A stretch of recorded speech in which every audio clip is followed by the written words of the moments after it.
Ce matin, on présente une étude qui a été réalisée par Ève Prieto, qui a été responsable de l'étude bioplastique chez Plastipolis. Et à côté d'elle, Jean-Jacques Legat, qui est directeur technique et industriel au sein du pôle Plastipolis. Fort sur les écomatériaux, le recyclage. Donc ça, parmi évidemment d'autres domaines sur lesquels on travaille, à tel point donc dans nos axes stratégiques actuels du pôle, donc on en a 4. Donc un premier qui est en amont, donc on va dire, donc c'est tout ce qui est matériaux fonctionnels avancés, dans lequel évidemment on va retrouver toute la partie formulation, toute la partie fonctionnalisation des matériaux. Un deuxième axe fort, donc c'est tout ce qui est procédé de fabrication à haute valeur ajoutée. Un troisième, qui est naturellement, donc ce qui vient ensuite, donc ce sont les produits, avec un focus sur tout ce qui est produits intelligents. Et transversalement à tout ça, c'est l'écoplasturgie. L'écoplasturgie, parce que effectivement chez nous, ça intervient depuis l'amont, donc à travers les matériaux et en particulier donc le sujet d'Ève, donc les matériaux biosourcés. Au travers les procédés avec tout ce qui est éco-efficience des procédés, et puis bien sûr avec la notion donc de fin de vie des produits, des matériaux, donc la valorisation et tout ça dans un esprit d'économie circulaire. Vous avez ensuite un exemple d'un congrès donc on a organisé dans ce cadre de l'écoplasturgie et dans la continuité donc, de toute l'action européenne et nationale donc, sur l'économie circulaire. Donc, on avait organisé au début juillet donc, un congrès européen avec une session européenne pour illustrer justement ce qui était fait et quels sont les projets sur lesquels donc, Plastipolis est déjà acteur au niveau de l'Europe, donc avec des projets d'envergure européenne avec 7, 8, voire 9 acteurs européens. Donc des projets qui avancent bien sur l'économie circulaire, sur la recherche de nouveaux matériaux, d'économie des procédés, évidemment donc la fin de vie. Et puis l'après-midi donc était dédié à une présentation d'initiatives régionales et nationales qui marchent déjà, qui fonctionnent déjà avec cet esprit donc d'éco-citoyen et d'éco-plasturgie tout au long de la chaîne de valeur. Ensuite, vous avez quelques exemples. Ici, c'est un groupe donc, qui a fonctionné pendant 5 ou 6 ans, donc qui avec France Green Plastic et puis d'autres acteurs dont faisait partie Plastipolis, donc pour traiter un certain nombre de sujets à travers donc à la fois donc vous voyez des axes sur la biomasse, à la fois sur la formulation, le compoundage, bien sûr la partie matériaux et puis également la fin de vie.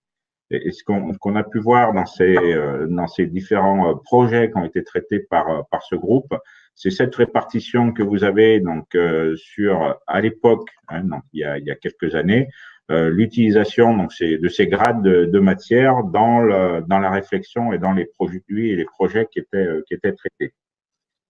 Vous avez ici un exemple parmi d'autres hein, de ce qui peut être fait au niveau des matériaux, avec évidemment donc, tout ce qui est recherche de compostabilité. Ève nous en dira plus sur les tendances actuelles, donc avec le home compostage, on va dire, hein, donc précisera un peu tout ce qu'on entend par là. Et puis vous avez également donc c'est le slide suivant. Donc, un projet CIRPAC, un des projets européens donc, sur lequel on intervient, nous, directement en tant qu'acteurs d'un des work packages sur ce projet, mais qui tend à démontrer que finalement, le déchet de certains produits peut devenir la ressource pour d'autres. Donc, tout ça, ça s'inscrit dans une économie circulaire avec de plus en plus donc, de thèmes, de projets autour du bio au sens large. Il nous a paru important chez Plastipolis de préciser un peu ce qui existe, ce qui se fait, ce qui se pratique, ce qui se dit, ce qui s'écrit, et de préciser un peu aussi le jargon, d'où le titre de la présentation de Ève pour essayer d'apporter un éclairage à tout ça. Donc, sans transition, donc je laisse la parole à Ève pour nous présenter son travail. Du coup, moi, je vais vous présenter ma présentation sur les bioplastiques, les biosourcés, les biodégradables, etc. Puisqu'il y a quand même un problème pour la définition des termes même génériques. Les experts sont pas forcément toujours d'accord là-dessus. Et avant toute chose, on va vous demander de répondre à une petite question avant et on vous posera la même après. Ensuite, on parlera du marché des bioplastiques, d'un peu l'évolution qu'il y a eu ces dernières années et comment la conjoncture devrait évoluer. Ensuite, on passera sur des recommandations pour le secteur de la plasturgie en particulier et ensuite on conclura. On peut une alternative biosourcée ou biodégradable à plastique existant, mais c'est pas le cas. Comment dire, il y a aussi des nouveaux plastiques qui sont inventés et qui ne correspondent pas forcément à des plastiques classiques qu'on aurait dans le marché de la plasturgie classique. On peut aussi dire qu'il s'agit d'un marché en pleine croissance. On va le voir notamment dans la deuxième partie, mais c'est un marché qui prend de l'importance ces dernièrement, ça a apporté des solutions à des problèmes écologiques de plus en plus importants. Et on peut voir aussi, on peut appuyer sur l'importance de collaboration entre les industriels. Ce qui est important aujourd'hui, c'est que tous les industriels puissent collaborer, que ce soit des producteurs, les transformateurs, les recycleurs, etc., jusqu'à même aux consommateurs, pour pouvoir créer des produits qui soient adaptés au marché, mais aussi qui puissent apporter de nouvelles utilités et que ça soit adapté aux demandes des consommateurs. Alors d'abord, avant de partir sur les définitions, on va vous demander pour vous, qu'est-ce qu'un bioplastique? Pareil, on va vous faire un petit sondage pour avoir un peu une idée de qui a une idée un petit peu de ce qu'est un bioplastique.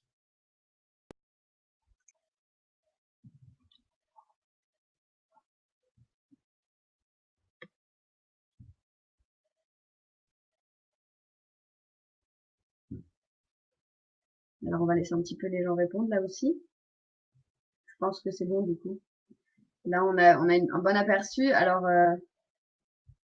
la plupart des gens ont raison. Effectivement, il s'agit un bioplastique, c'est un plastique qui est biosourcé et ou biodégradable. C'est-à-dire que on est vraiment sur enfin c'est une définition, on va dire la plus générale. Un bioplastique, c'est un plastique qui est soit fabriqué à partir de matières renouvelables, donc biosourcées, soit biodégradable. Alors ça peut être biodégradable dans la nature selon des conditions très particulières qui sont définies par une norme européenne. On a aussi des plastiques donc, qui peuvent être compostables. Alors biodégradables et compostables, c'est pas forcément la même chose. Ça aussi, les experts sont pas tous d'accord, mais par exemple compostable, ça peut être compostable à la maison selon une norme européenne ou compostable en compost industriel, c'est-à-dire avec des conditions qui sont extrêmement particulières de température et de pression, qui permettent une plastique en plastique biosourcé qu'on aurait par exemple à partir d'amidon pour les légumes en supermarché. Si on le mettait dans un compost, pas forcément un résultat optimal parce qu'il n'y a pas forcément les conditions idéales. Donc en fait, on parle aussi de plastique compostable, donc soit en compost privé, soit en compost. On parle aussi du coup d'économie circulaire, comme l'a dit Jean-Jacques en introduction. Et contrairement à l'économie linéaire actuelle, du créer, jeter, créer, consommer, jeter, on essaie de créer une économie qui évite le gaspillage en général, hein, tout en apportant des retombées sociales positives dans l'idéal. Là encore, l'économie circulaire peut être appliquée dans le cas des bioplastiques, notamment des plastiques biodégradables, mais aussi des plastiques biosourcés qui soient recyclables, comme on verra un petit peu plus tard. On parle aussi de plastiques biocompatibles souvent. Alors, c'est des plastiques qui sont compatibles avec le corps humain, par exemple, être utilisés dans de la chirurgie ou autre, pour réparer des os, etc., et qui soient biocompatibles avec le corps humain. Pour voir un petit peu plus largement ce que sont les bioplastiques, on a là un tableau qui résume assez bien, je trouve, la largeur de ce terme. On a par exemple alors des plastiques 100% pétro-sourcés mais biodégradables, comme le PCL ou le PBS. Ou alors sans, mais il faut qu'ils soient tous biodégradables. Des plastiques qui sont pas forcément biodégradables, mais qui sont soit 100% biosourcés. Donc on voit là que beaucoup de plastiques biosourcés et ou biodégradables sont considérés comme du bioplastique. Donc c'est vraiment un champ qui est extrêmement large. Ensuite, pour parler un petit peu des bioplastiques de manière plus générale, en haut à gauche, on a 2 Lego. Alors le vert est un classique, un Lego classique. L'orange est un Lego biosourcé. On voit la différence. Enfin, ce qui est extrêmement compliqué avec les bioplastiques, c'est de copier, on va dire, notamment l'apparence du plastique classique. Là, on voit par exemple que le plastique biosourcé est beaucoup plus mat, beaucoup plus terne. Donc Lego est en train d'essayer de remplacer ces plastiques en plastique biosourcé et ou biodégradable. Au niveau du fini, c'est pas exactement pareil. On a vraiment quelque chose qui est particulier et donc on est en train d'évoluer pour essayer de voir, d'apporter des solutions à ce genre de problème. On peut également aussi dire que l'impact écologique des bioplastiques n'est pas forcément plus intéressant que les plastiques classiques. En effet, on a par exemple des bioplastiques qui ont un impact plus important que certains classiques. Donc on a des ACV qui ont été effectués. C'est un sujet assez compliqué parce que avoir une réelle ACV c'est une analyse du cycle de vie, pardon, qui représente bien la vie du produit, c'est extrêmement compliqué. Donc il y a plusieurs études qui sont faites pour voir en fonction des différents bioplastiques et de différents plastiques correspondants classiques à base de pétrole, quel est le plus avantageux au niveau écologique. J'ai mis aussi quelques exemples d'utilisation. Alors on a des diverses qui peuvent aller de l'impression 3D à la chirurgie, comme je l'ai dit tout à l'heure, à l'emballage évidemment, qui est quand même un des plus importants. On voit en bas à droite, par exemple, des emballages de cosmétiques en bioplastique. En bas à gauche, on a également des billes en bioplastique. Et par exemple, en haut à droite, on a un exemple de Algopac, qui est donc un plastique à base d'algues. Donc il y a beaucoup. On en voit également en film de paillage beaucoup, film de paillage agricole, en automobile, en électronique, etc. On a également différentes origines extrêmement variées pour les plastiques, pour le coup. Ça peut être du maïs, Jean-Jacques l'a expliqué en introduction, des algues, du lin, de la protéine de lait comme lactips, etc. Il y a vraiment. Ensuite, pour finir et pour comprendre un petit peu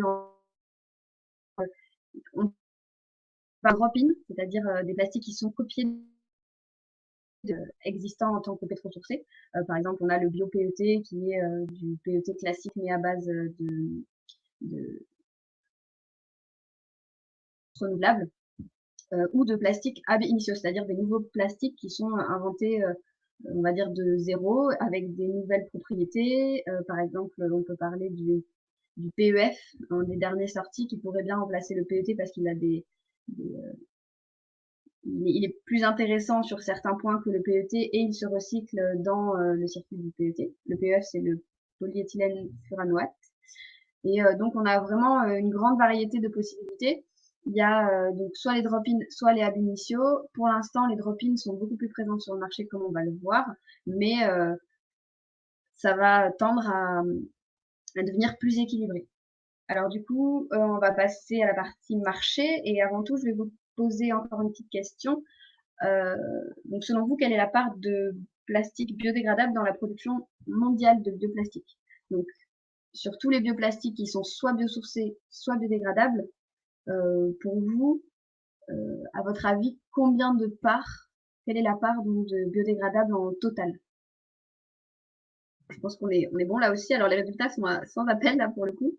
Alors non pas il y a environ, on dit bien environ, comme on le voit sur le graphique qui va s'afficher, voilà, il y a environ 40% des des bioplastiques produits en 2017 qui ont été biodégradables. Alors, on pensait plutôt avoir la réponse inverse, c'est-à-dire que les gens ont tendance à penser que biodégradable. En fait, c'est l'inverse. Du coup, non, en fait, c'est 40% et ça a tendance à s'équilibrer sur les points. On voit par exemple que, contrairement à une idée reçue, on va dire, des bioplastiques n'est pas égal à biodégradable, loin de là, puisque aujourd'hui, on favorise plutôt les plastiques biosourcés qui sont pas forcément biodégradables. On a tendance à essayer de favoriser les plastiques biosourcés qui soient recyclables dans actuels, comme le bio-PET par exemple, ou qu'il va falloir mettre en place. Alors ça, c'est aussi une autre question assez complexe autour des bioplastiques, c'est-à-dire qu'il va falloir essayer de mettre en place une filière de recyclage qui soit adaptée et qui puisse accueillir les nouveaux bioplastiques pour qu'ils aient la fin de vie la plus intéressante possible au niveau de leur impact écologique.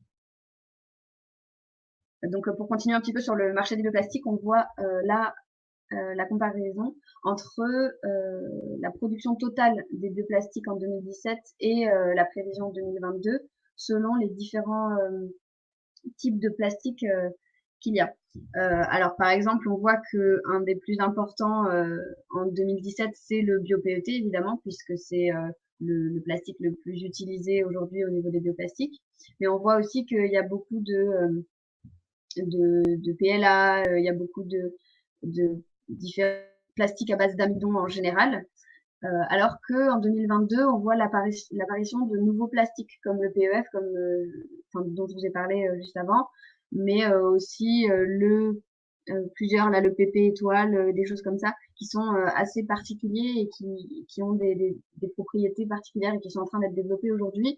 Et de European Bioplastic en 2022, il devrait prendre un petit peu d'importance sur le marché. On voit que le PET régresse, le bio-PET régresse pas mal et que la part de biodégradables et de non biodégradables est pas même, c'est-à-dire entre 40-60 ou 50-50. C'est vraiment, on reste sur du 50-50 en très très gros, quoi. Donc on a beaucoup, il y a les chiffres qui changent un petit peu. Vous aurez accès normalement à la présentation après. Vous pourrez un petit peu comparer plus en détail. Toujours au niveau du marché, on peut dire que là, ce qui tire le marché des bioplastiques aujourd'hui, c'est vraiment le packaging et notamment l'emballage alimentaire. On voit que c'est 58% de la totalité des bioplastiques en 2017. Mais aussi, ce que je voulais ajouter, parce que c'est pas très apparent, mais on voit que le total en 2017, ça a été 2,05 millions de tonnes de bioplastiques qui ont été produits dans le monde. Pour vous donner un ordre d'idée, c'est environ 0,6%. 0,6% de la production mondiale de plastique en 2017. Donc c'est vraiment c'est quelque chose de complètement anecdotique pour le moment, mais c'est important de s'y pencher parce que c'est vraiment, ça peut être vraiment le futur sur beaucoup d'utilisations. Alors du coup, pour finir un petit peu avec le marché des bioplastiques, on a donc, comme on l'a vu avec les différents se développer dans les prochaines années a priori. Comme je vous l'ai dit, on a aussi une tendance à l'équilibre entre biodégradables puisque en fait on est de pousser au pas forcément biodégradable mais qui soit recyclable puisque c'est vraiment un enjeu. On a interrogé plusieurs personnes, on a interrogé des experts, on a discuté avec des gens de la filière du recyclage et ce qui est ressorti, c'est que les bioplastiques pouvaient vraiment être un perturbateur de recyclage et qu'il serait intéressant de la création d'un produit en avance préparé à l'apparition de nouvelles matières sur le marché. On peut également souligner que c'est vraiment un marché tiré par le marché de l'emballage, particulièrement celui de l'emballage alimentaire, comme je vous l'ai dit. Donc au niveau des recommandations qu'on a à faire un petit peu sur le secteur de la plasturgie, alors la première évidemment c'est de continuer à innover dans ce milieu-là des bioplastiques sans attendre forcément d'y être forcé par la loi. On a par exemple récemment des lois qui ont été votées ou qui sont en train d'être votées au niveau européen, au niveau français, qui poussent à l'abandon progressif du plastique à usage unique. On a par exemple les cotons-tiges qui ont fait beaucoup de bruit, mais également les pailles, également toute la vaisselle jetable classique en plastique pétro-sourcé. Alors évidemment, on pousse au biosourcé, ce qui n'est pas forcément évident, puisque pour certaines applications, c'est pas adapté. Mais on pousse également au recyclé, là, un petit peu, la loi a tendance à tirer un petit peu les innovations de ce côté-là d'y être forcé pour innover dans ce milieu. On a également une recommandation sur le fait de créer des produits qui soient adaptés à la production à l'échelle industrielle, parce que il y a beaucoup de produits qui sont totalement adaptés à la création en laboratoire, mais qui, au niveau industriel, n'ont pas de possibilité de réalisation, notamment pour des questions de coût, puisqu'évidemment, le bioplastique est en majorité plus cher que le plastique classique.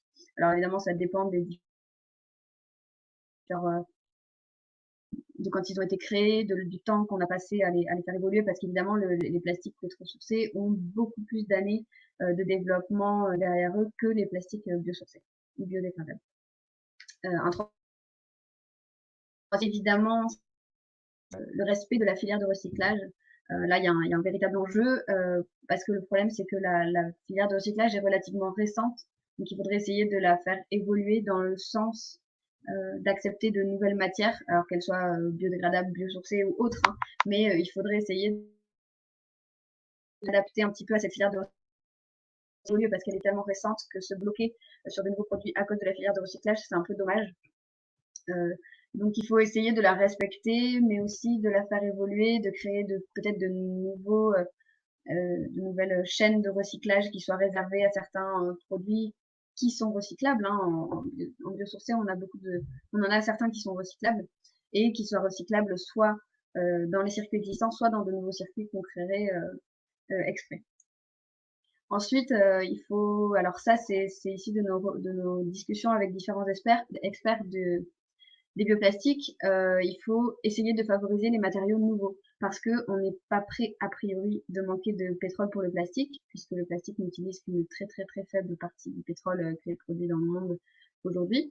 Donc il faut essayer de favoriser les matériaux nouveaux qui apportent des nouvelles applications, des nouvelles propriétés et qui permettent de créer des produits qui n'ont pas leur équivalent en pétrosourcé. Essayer en tout cas de ne pas forcément copier les molécules existantes de plastique classique pour en créer des plastiques biosourcés. Ensuite, évidemment, comme je l'ai dit avant, il faut essayer de penser à la fin de vie des matériaux dès leur création.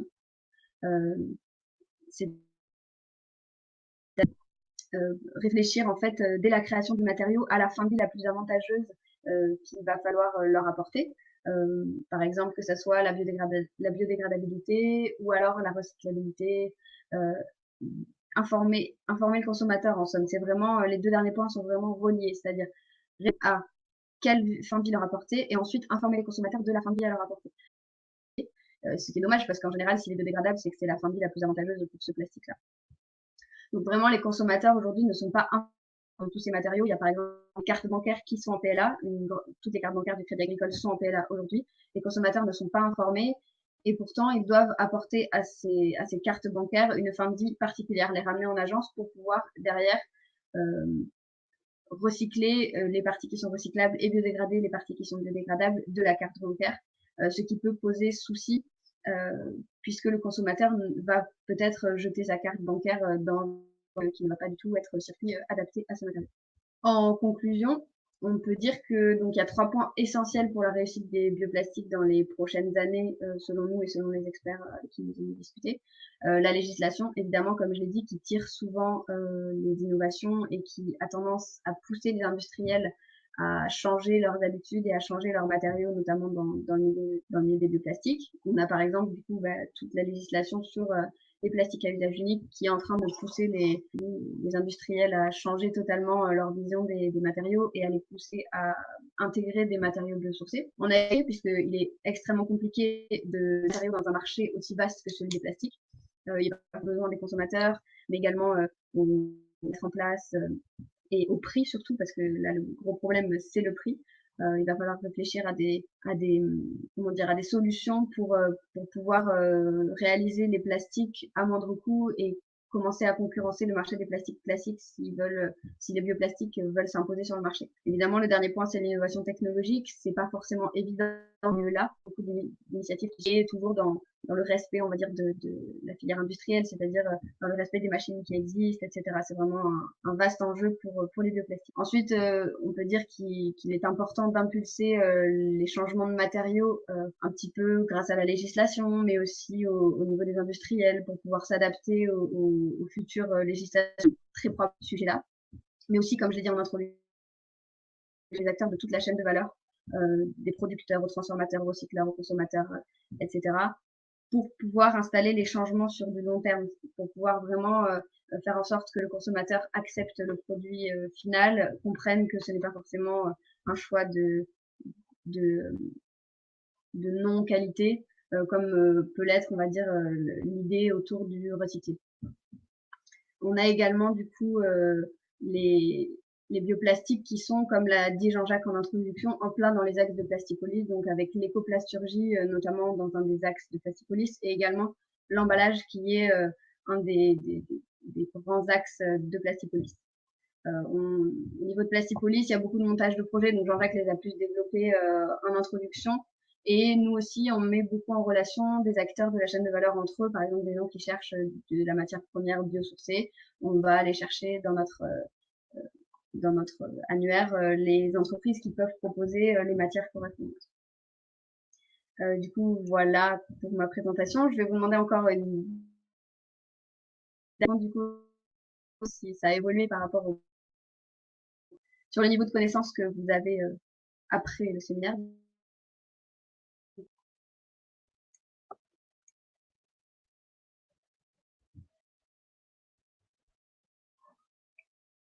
Donc, on va laisser un petit peu tout le monde répondre.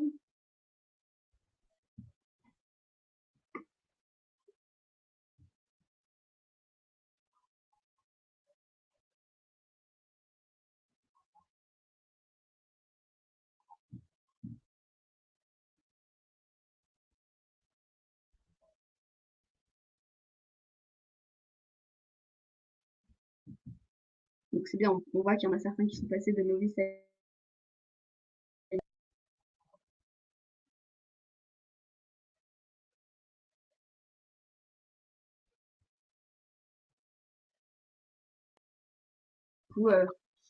Alors j'ai remis le sondage précédent en fait qu'on avait fait en début de session. Ah bah du coup vous n'avez pas bien ouvert, je suis désolée. Mais en fait on avait 10 personnes qui avaient répondu qu'elles étaient initiées sur les bioplastiques. Là on est passé à 20. Donc en effet on a eu un glissement et c'était bien l'objectif de personnes qui ont pu monter en compétences grâce à l'étude de Eve sur la partie bioplastique. Merci beaucoup pour cette présentation, Eve. Je pense que Jean-Jacques, ce serait bien que tu reviennes dans l'interface parce qu'il y a eu quelques questions en attendant. Je pense que Jean-Jacques sera peut-être la meilleure personne pour les traiter. Donc, je vous invite à revenir sur la partie conversation où là, on a une liste de questions qui a été posée. Oui, voilà. Donc, je suis revenu. J'ai mon écho. Alors, on a une première question d'Élodie qui demande si les plastiques recyclés risquent-ils de contenir des produits toxiques? Donc là, j'ai vu qu'il y avait une réponse d'un des experts qui est plus appropriée que certainement que la mienne. Donc, effectivement, il faut faire des études de toxicité, de NIAS en particulier, pour vérifier donc, la contenance un peu des matériaux. Mais l'idée, c'est vrai que dans le contexte actuel, on a beaucoup parlé ces jours-ci d'une émission qui est passée la semaine passée, qui comportait un certain nombre de contre-vérités pour pas dire autre chose, et qui fait évidemment beaucoup de tort au plastique, beaucoup de tort à la filière. L'idée, c'est bien de travailler à changer l'image. Et un des gros vecteurs donc pour changer l'image des plastiques, c'est justement de montrer ce qu'il est possible de faire dans le cadre d'une économie circulaire et pas linéaire, comme l'a expliqué Eve. Donc là, on a besoin de montrer que les matériaux plastiques sont utiles, sont souvent beaucoup plus respectueux de l'environnement par rapport aux gains de masse qu'on peut faire, que d'autres emballages en particulier, parce que souvent ce qui est dans le collimateur, c'est l'emballage. Donc là-dessus, Plastipolix, effectivement, donc on monte un certain nombre de projets. Un des grands enjeux en ce moment, donc c'est tout ce qui est remplacement de la vaisselle plastique. Donc, vaisselle plastique jetable, donc qui sera interdite à partir du 1er janvier dans ces configurations actuelles. Donc voilà, donc il y a des montages de projets là-dessus. Si certains d'entre vous ont certaines velléités à rejoindre un consortium pour participer à ces projets, ben vous êtes les bienvenus. Respecter la chaîne de recyclage, je suis curieuse de savoir où elle existe pour le bio. En fait, je parlais juste de la chaîne de recyclage du plastique classique. C'est-à-dire qu'en fait, il y a des plastiques biosourcés qui s'intègrent dans les chaînes de recyclage actuelles du plastique pétrosourcé. Que ce soit, par exemple, on peut intégrer du PEF ou du bio-PET dans la chaîne de recyclage du classique du pétrosourcé, en fait. C'est juste, je ne sais pas si c'était très clair. On a une question sur la collecte pour les emballages compostables en conditions industrielles. Comment se passe la collecte pour les emballages compostables en conditions industrielles? Et ben justement, c'est ça le problème, c'est qu'aujourd'hui, il n'y a pas forcément de collecte organisée des biodéchets. En fait, c'est avec les biodéchets classiques, donc le compost qu'on pourrait faire dans notre jardin. Il y a certaines communes qui ont installé cette collecte des biodéchets. Je sais qu'il y en a dans certains quartiers de Montpellier, par exemple, et en fait, ils ont juste un compost qui est cherché, enfin qui est récolté toutes les semaines, et dedans on peut intégrer les plastiques biodégradables. Voilà. Je vois dans les questions, effectivement, donc il faut peut-être qu'on reprécise, et c'était pas très clair, hein, mais c'est pas uniquement les bioplastiques qui sont recyclables, qui peuvent s'intégrer dans l'économie circulaire, hein. Également les plastiques traditionnels, hein, donc peuvent aussi bénéficier donc de filières de recyclage et de revalorisation. Donc le propos, hein, c'est pas de dire à fond sur les bioplastiques pour pouvoir les recycler, hein, c'est vraiment de traiter le problème dans sa globalité. Merci Jean-Jacques. Bah, visiblement, il y a un certain nombre de questions qui se posent, hein, de toute façon, sur la partie recyclage et collecte. Peut-être quelque chose qu'on pourra imaginer comme autre webinar, peut-être sur le sujet. Ok, désolée pour cette absence. Me voilà de nouveau dans l'interface. J'espère que vous m'entendez maintenant de nouveau. En tout cas, la présentation sera disponible et vous aurez accès bien sûr à l'enregistrement aussi. Voilà, donc écoutez, n'hésitez pas si vous avez quelques questions à nous poser. Sinon, je pense qu'on va clôturer la session. Est-ce que Eve, l'étude fait l'objet d'une publication? Est-ce qu'il y a un document de synthèse qui a été produit? Oui, en fait, je sais pas si en public, il faut demander à Jean-Jacques. Ok, donc on posera la question à Jean-Jacques. Et en effet, on a donc une proposition d'organiser un webinaire sur le recyclage, pays par pays en Europe. Donc, on va en tout cas proposer ça à Plastipolix pour traiter le sujet. Et puis, n'hésitez pas, en tout cas sur les participants, si vous avez des idées d'intervenants par rapport à ce webinaire, ça peut être très intéressant. Y a-t-il d'autres questions? Écoutez, s'il n'y a pas d'autres questions ou commentaires, je vous propose qu'on en reste là pour cette session. Merci à tous de votre participation et puis on vous dit à bientôt pour un nouveau webinaire et puis on vous envoie bien sûr la présentation PDF. Donc une question concernant l'impact de l'exploitation des cultures vivrières et des terres arables. En tout cas de l'impact.